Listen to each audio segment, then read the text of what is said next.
I'm still not 100% sure what hybrid training actually is. But I think that if we're wanting to be better runners or cyclists or gym goers, actually we should all be hybrid-ish. We should all be building our strength, we should all be building our endurance, and we should be building skills across different bits of equipment and different sports.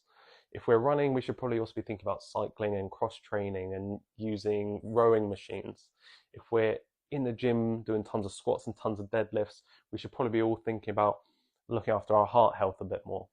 I think the reality is that to be exceptional at one of these things, you have to heavily prioritize your time on that one. The strongest powerlifters in the world will be prioritizing their time with nearly all their time lifting weights, and the best runners and the best cyclists in the world are spending nearly all of their time on the bike or outrunning miles. But they will also be doing supplementary work, or as we're saying in this one, hybrid training work.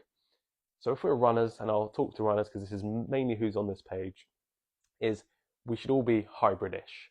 If we're not training our lower legs as much as we should be in terms of building strength, then that is where we should be thinking about adapting our training plan.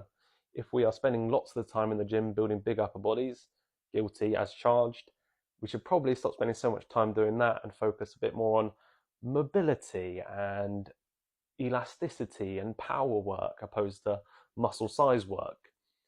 That's the kind of hybrid we should be.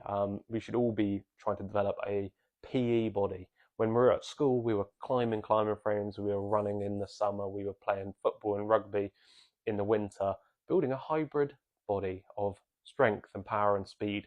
And we kind of lose that as we get older, as we become adults. We prioritize things we like generally, neglect things we don't like. And these things often come around to bite us.